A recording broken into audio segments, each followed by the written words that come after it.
Hola, buen día, bienvenidos a una edición más de Diálogos Poliforum, un programa derivado de la plataforma de difusión comunitaria. Bueno, tenemos el agrado de recibir nuevamente a mi amiga y colega Claudia Albor, psicóloga feminista. Hoy vamos a tocar el tema de manifestaciones psicológicas en mujeres que viven violencia. ¿Sí, Clau? Sí, claro que Bienvenida. sí. Muchas gracias, Karina, por la invitación. Sí, vamos un poquito a retomar el tema pasado, violencia contra las mujeres en confinamiento, y vamos a abordar un poquito lo que es la violencia psicológica en mujeres para poder brincar al siguiente tema. Ok. Bueno, pues yo creo que es muy importante compartir. En la sesión pasada hablábamos de los tipos de violencia, pero no profundizamos cuáles son las formas en las que se ejecuta ese tipo de violencia. Entonces, hoy en especial vamos a hablar de la violencia psicológica, ¿no? Hay muchas formas de violentar psicológicamente, que pusimos algunos ejemplos, como controlar, prohibir, manipular. Pero hoy me gustaría mencionar algunos ejemplos de la violencia psicológica que se puede ejercer en contra de las mujeres o otras formas de violencia como físico-sexual, pero que finalmente conllevan también a la violencia psicológica, ¿no? Yo te compartía que es difícil pensar que en una situación en la que una mujer puede estar viviendo violencia viva un tipo exclusivo de violencia, o sea, nada más económica, ¿no? Y que no haya otras formas. Entonces, dentro de la violencia psicológica, algunas de las formas más comunes o más que se presentan con mayor frecuencia para violentar a las mujeres, una de ellas es la descalificación, ¿sí? Y con esto me refiero a estar generando comentarios peyorativos o negativos constantemente a una persona por sus características de personalidad o por lo que hace. Entonces, descalificar es decirle a una mujer que lo que ella hace no vale, no es importante, no está bien hecho, nunca es suficiente, siempre se equivoca, ¿no? Entonces, es estar descalificando una conducta. Sí. Y la descalificación, como vamos a hablar de las manifestaciones psicológicas, pues obviamente va a tener una repercusión en la mujer que está sufriendo esto, ¿no? Una persona que es constantemente descalificada va a tener un autoconcepto muy pobre de sí misma, ¿sí? ¿Y a qué me refiero con esto? Que se va a creer lo que le están diciendo, ¿no? O sea, nunca hago nada bien, siempre me equivoco, todo me sale mal.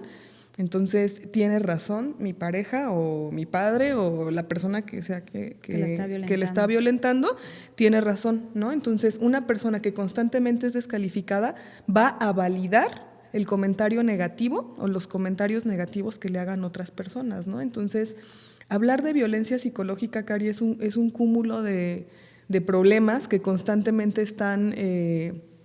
digamos, es como si la persona o la mujer víctima estuviera tomándose una capsulita de malestar todos los días cuando la están violentando, ¿no? Te estoy poniendo el ejemplo de la descalificación, pero también está, por ejemplo, la anulación.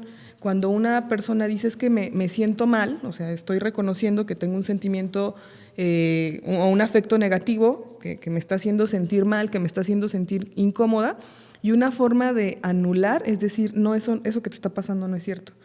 Hay una frase típica que yo en algunos talleres les he preguntado a las mujeres, en cualquier tipo de taller, ¿a quién le han dicho que está loca, no? Que levante la mano, la que está loca. Y a todas nos han dicho que estamos locas, ¿no? En algún momento. Y a veces puede ser broma o puede ser juego, pero en un contexto de violencia, que a alguien le digan, estás loca, lo que me estás diciendo no pasó, yo nunca te insulté, no te pegué, no es cierto, ¿no? O sea, estás anulando completamente lo que dice esa persona. Y la anulación es realmente grave, ¿no? Y finalmente porque te lo crees. Te lo crees, ¿sí? O sea, si llega un punto en el que empiezas, si te estoy hablando que ya hay descalificación y ahora me están anulando, si llega un punto en el que digo, pues sí, a lo mejor sí estoy loca, o sea, tiene razón, a lo mejor yo estoy muy confundida y a lo mejor él tiene razón en lo que me está diciendo y yo esto que siento pues no es válido, ¿no? Entonces las mujeres mismas también se llegan a invalidar, ¿sí? Después de procesos de descalificación, anulación, represión, y muchas otras formas, ¿no? En las que se puede violentar psicológicamente. Entonces, para hablar de las consecuencias que tiene una mujer víctima, primero hay que ver qué es lo que le está pasando, ¿sí? Porque hay mucho cuestionamiento de las mujeres que viven violencia. El cuestionamiento más típico que se les hace es una tonta, ¿Por qué? O señalamientos, ¿no? Es una tonta, ¿por qué no sale de ahí? Pero sí es tan inteligente, pero... Despejada. Sí, o sea, tiene tantos... Hay tantas comentarios negativos que van dirigidos a las víctimas, ¿no? O sea, ya son víctimas de violencia y todavía hay una carga social sobre ellas de lo que su familia o su contexto social les está juzgando de por qué no dejan esa situación de violencia. Entonces, para saber por qué no dejan las situaciones de violencia a las mujeres, primero hay que analizar y hay que revisar cuál es su estado psicoafectivo, ¿sí? Cómo están en sus emociones, cómo está su estado psicológico. Y en la mayoría de los casos no es un estado favorable que les permita tomar decisiones. Entonces, no lo pueden hacer, ¿sí? ¿Por qué no lo pueden hacer? Porque están constantemente acostumbradas a ser descalificadas, a ser anuladas, y hay otro componente que me interesa comentar aquí, que es la humillación o denigración, ¿sí? Es distinto a descalificar, ¿no? Es distinto a descalificar, es distinto a anular. Humillar es hacer sentir mal a una persona, no nada más por lo que no hace bien, ¿no? Sino ya con comentarios peyorativos, con insultos, que es muy común en la violencia psicológica que se dirijan a las mujeres con palabras ofensivas o que les pueden resultar muy incómodas. Y si te estoy hablando que es una persona que ya se la cree, o sea, que cree que nada de lo que hace vale y que además le cree al agresor, y además le insulta, pues a lo mejor también se va a creer el insulto, ¿no? O sea, también no solamente va a anular todo su sentir, sino que también le va a dar validación a los insultos o ofensas que le están haciendo, que le hace a alguien más. Entonces, humillar es otra forma en la que se ejecuta la violencia psicológica, ¿sí? Entonces, no sé, no me vienen ahorita a la mente algún ejemplo que no sea una humillación con groserías, ¿no? Pero bueno, a lo mejor una forma muy típica de humillar y de descalificar es decir, no sirves como mujer, no me sirves para nada, ¿no? O sea, a ti no te quiero, hay otras mejores que tú. Entonces es humillante. Sí. Y muchas de las formas en las que se ejecuta la violencia psicológica no siempre se dan en privado. Muchas sí, pero otras no. Entonces, para algunas mujeres resulta bastante humillante y bastante denigrante que su pareja las humille o las insulte en público o delante de los hijos o de las hijas o de otros familiares, porque entonces es como, o sea, soy un objeto de agresión y todos lo están viendo y todos se están dando cuenta que me están tratando mal. Y llega algún punto, que ahorita tú lo decías, la mujer termina por creérselo, en efecto. Termina por creerse toda esa cadena de carga negativa y de comentarios negativos que le están haciendo llegar constantemente. Entonces, oye, Clau, pero también se minimiza, ¿no?, el problema. Sí. Yo he escuchado, y yo creo que todo el mundo aquí ha escuchado comentarios de, no, está bien, es que no lo hice como él quería, ¿no? Sí, claro. Y entonces, como tú dices, se lo van creyendo y minimizan ese problema a grado de que todo lo que yo hago está mal y no pasa nada, o sea, todo está bien, me tengo que aguantar porque él así es, él llegó enojado, llegó cansado, ¿no? Entonces, pues esto sí está grave. Esta palabra que estás utilizando, minimizar, es algo que tiene que quedar muy claro, ¿no?, en este compartir del fenómeno de la violencia en contra de las mujeres y en específico de la violencia psicológica. Porque minimizar es, en el caso de las víctimas, de las mujeres, cuando minimizan, es querer negligir el problema, ¿sí? Mejor hago como que no paso, o sea, estos insultos, estas humillaciones, estas ofensas no me las están haciendo a mí, mejor hago como que no paso, mejor justifico al agresor, digo que llegó tomado o venía enojado del trabajo o tiene un carácter muy irritable, tuvo un mal día y entonces a lo mejor está enojado y por eso me dijo las cosas, ¿no? Esa es una forma de minimizar y no querer ver la problemática, ¿no? Porque es muy difícil aceptar que está siendo víctima de violencia, ¿sí? Yo no he conocido una persona que su entorno social no le juzgue, no le critique y no le cuestione por qué no deja una relación así, ¿no? Entonces, en lugar de preguntarle cómo te sientes, qué quieres hacer, ¿sí? Entonces, dicen, no, pues nada, no, yo quiero seguir con él, ¿verdad? Es que estaba enojado. Sí, pero esos episodios se van acumulando, entonces tú vas minimizando, pero los otros también minimizan la violencia. Los agresores siempre están minimizando la violencia. Ay, no era para tanto, o sea, algunos dicen, ay, no te pegué, o sea, no, te empujó, te jaló el cabello, te aventó algún objeto, pero no te pegó, es decir, no hubo una agresión con un puño, ¿no? Que lo hablábamos la sesión pasada. Entonces, también minimizan y le hacen creer a la víctima que la experiencia emocional que ella está teniendo no es real, ¿sí? Que no es real lo que está pasando, es otra palabra que va junto con pegado, ¿no? Estás loca, estás exagerando. No o sea, no es para tanto lo que te estoy haciendo, ¿no? Que dicen, no es para que te pongas así. Entonces, imagínate que una persona la insultan, la humillan, la ofenden, la anulan, le hacen creer que no vale nada. La persona está realmente mal, está afectada, quizás llora o quizás se debilita, ¿no? Afectivamente, y llega alguien y le dice, no es para tanto, estás exagerando. Entonces, ¿qué fenómeno o qué estado psicológico puede estar transitando en esa persona cuando se está sintiendo mal, derivado de una agresión, pero le están diciendo que no tiene por qué estar así, que no es para tanto, ¿no?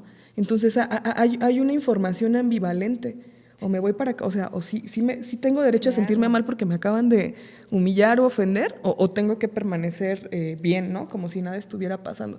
Entonces, de acuerdo al tema que estamos revisando, manifestaciones psicológicas en las víctimas, tendríamos que revisar eso, ¿no?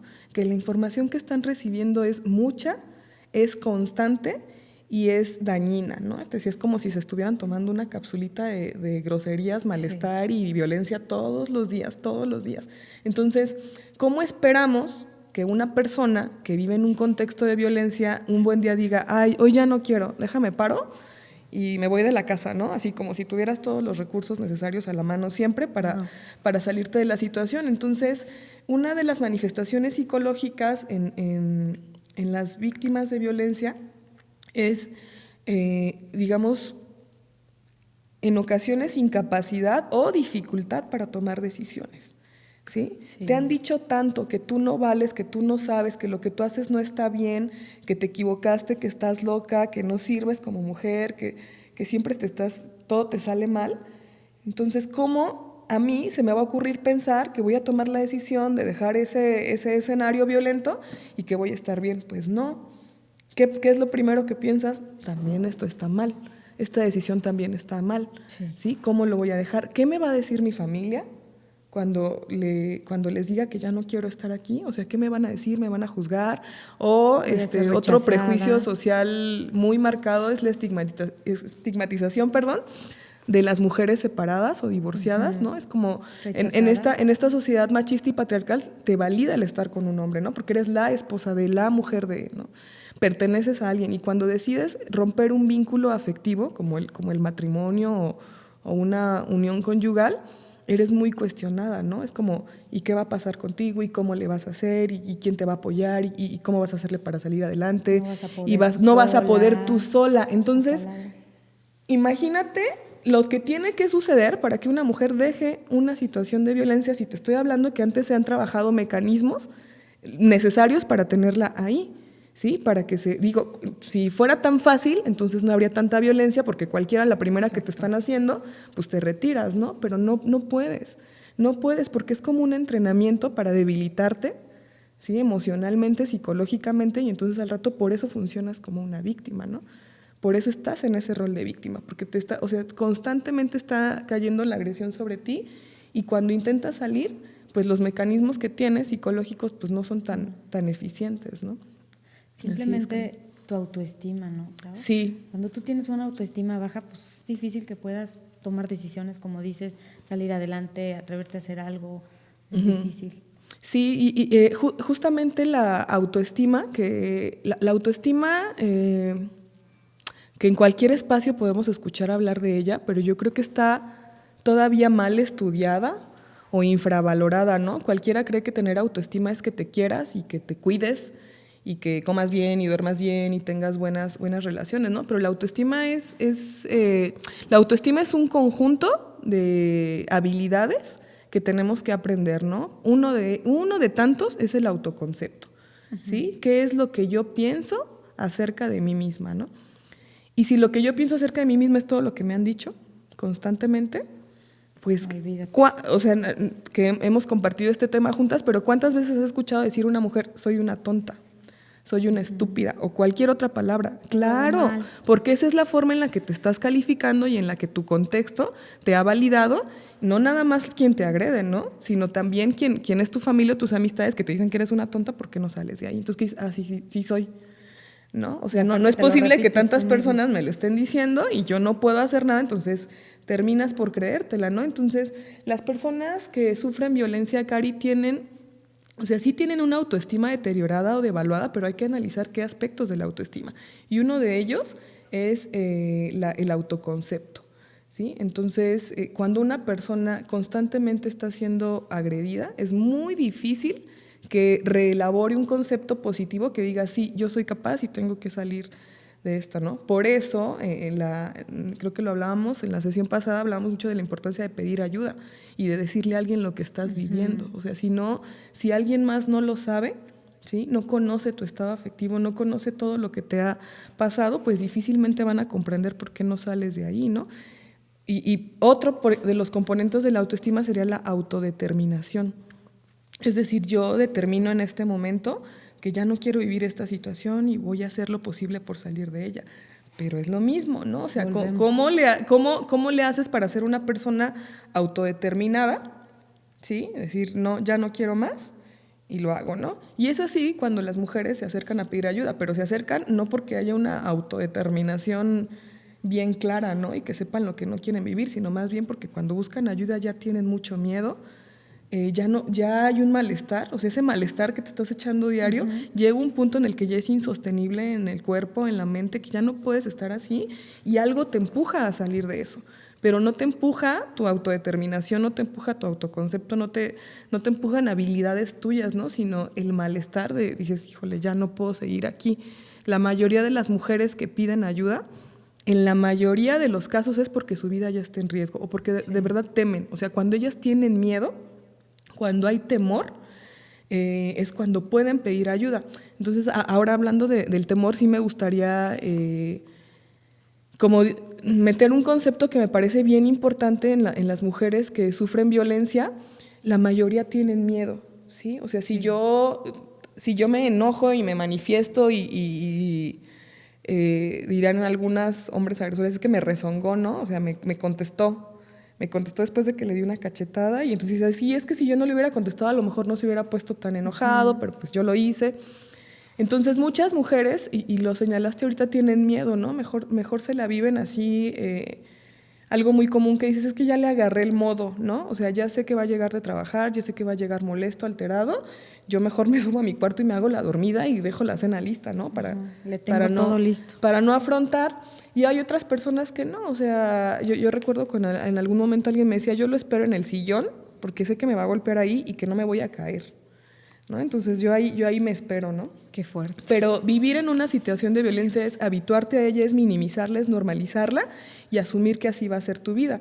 Entonces, para poder salir de ahí, muchas tienen miedo o todas tienen miedo, pero hay que distinguir entre los miedos. Hay un miedo paralizante que te atora y te deja ahí sentada, y hay un miedo protector, ¿no? Que a pesar de que tienes miedo, surge algún mecanismo para resguardarte y decir, no, o sea, sí tengo miedo y no quiero que pase esto. Entonces, ¿qué hacen algunas? Pues déjame, le hablo a los hijos, déjame, le hablo a la vecina.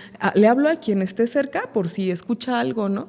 O otro miedo protector que yo utilizo mucho para ejemplificarle a las mujeres es, ya estás aquí, o sea, ya viniste a pedir ayuda. Ese miedo que te dejaba paralizada, que te dejaba sin decir una palabra, que te arrinconó durante tanto tiempo, ese miedo de paralizante tiene que desaparecer y convertirse en un miedo protector, ¿no? O sea, algo que te mande una lucecita y te diga, ¿sabes qué? Tienes que salir de esto. O sea, aunque te diga que no puedes, que eres tonta, que no vales, que lo que sea, ¿no? Y es un gran paso, ¿no? Que ellas dan por al ir supuesto. a pedir ayuda, acudir a pedir ayuda. Sí, ese es el primer paso para poder salir de una situación de violencia.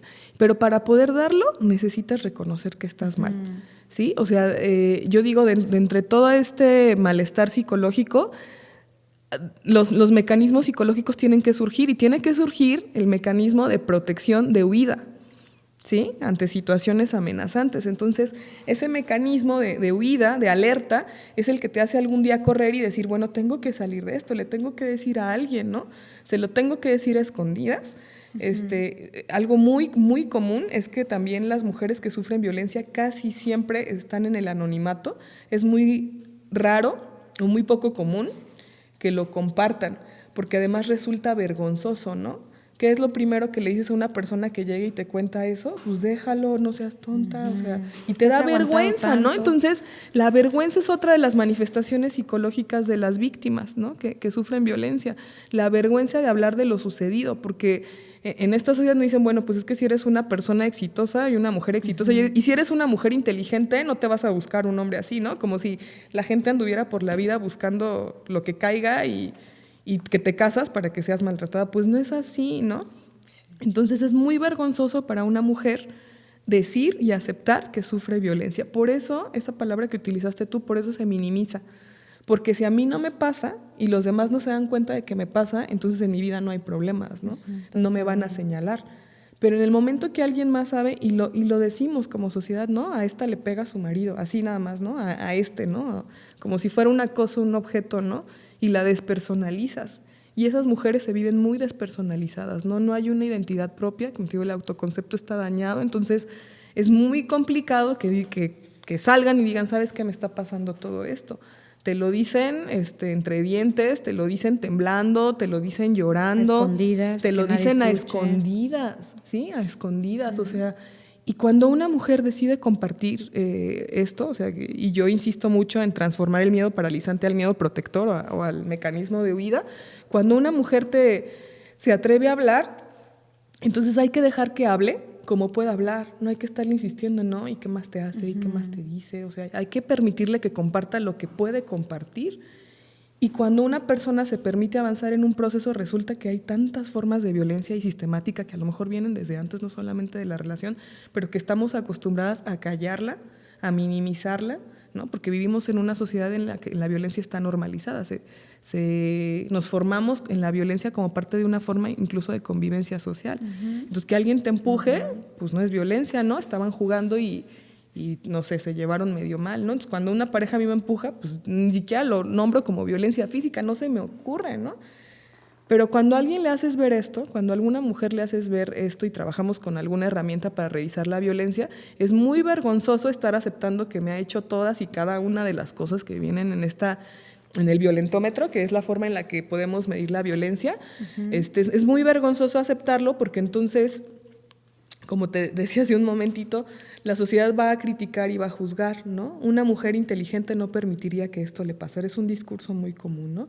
Y todas lo sabemos, entonces no eres inteligente, ¿no? Porque a ti te está pasando, entonces a ti sí es cierto todo lo que te dijo, que estás tonta, que no te van a creer, que lo que dices es mentira, ¿sí?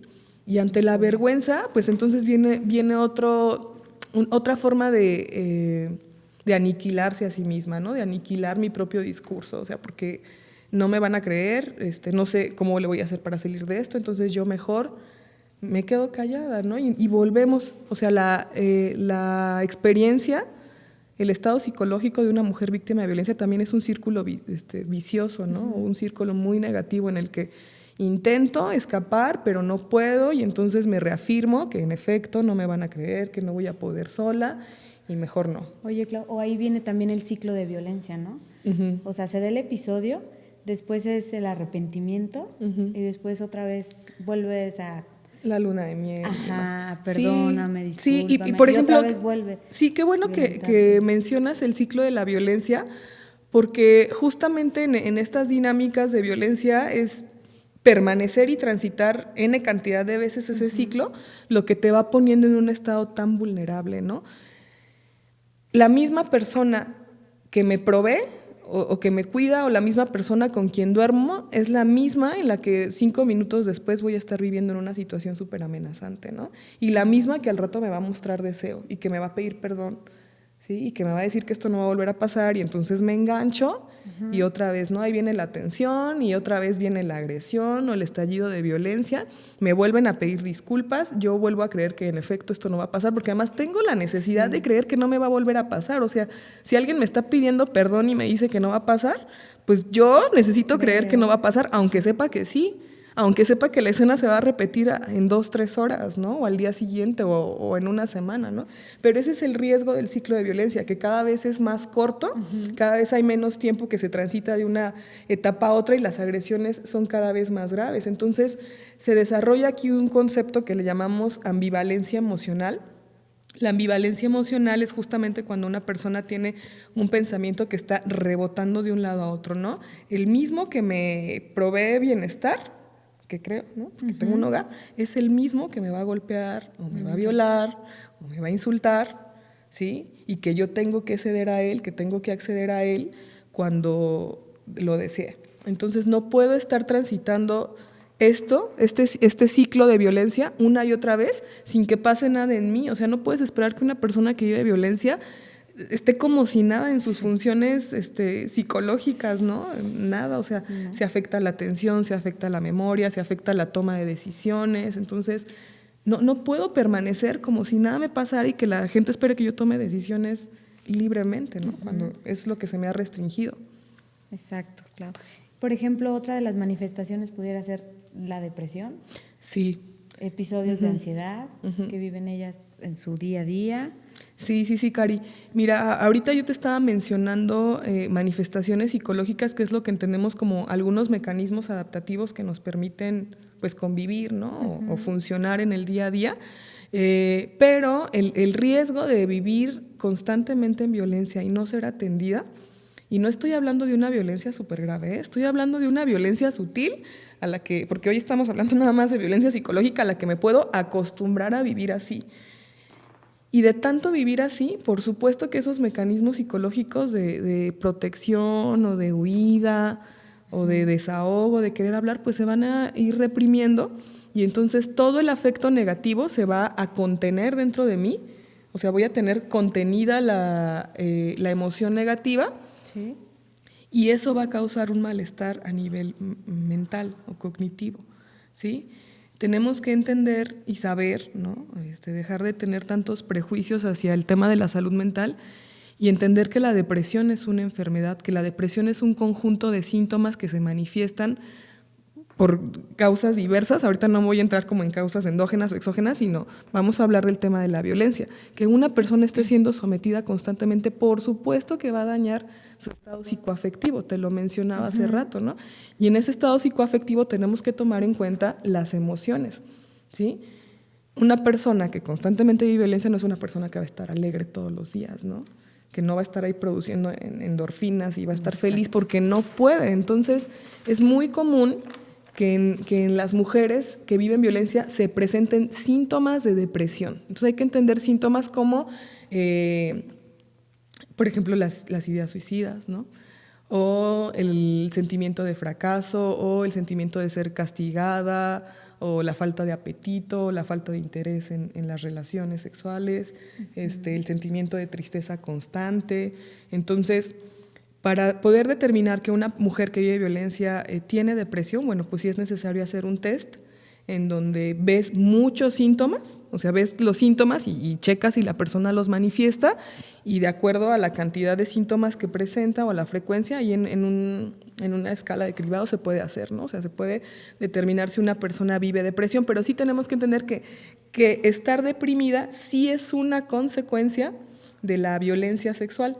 De la violencia psicológica, perdón, de la violencia psicológica en general. O sea, es una consecuencia de vivirla, como también lo mencionaste, la ansiedad. Entonces, no todas las mujeres tienen depresión ni ansiedad, pero sí es común que manifiesten estos síntomas. Entonces, tenemos que entender que si los presentan, hay que hacerles un estudio, hay que hacer una valoración también por médicos psiquiatras para descartar ese tipo de malestares psicológicos y en la salud mental de las víctimas, ¿no? Y si los tienen, tratarlos. Claro.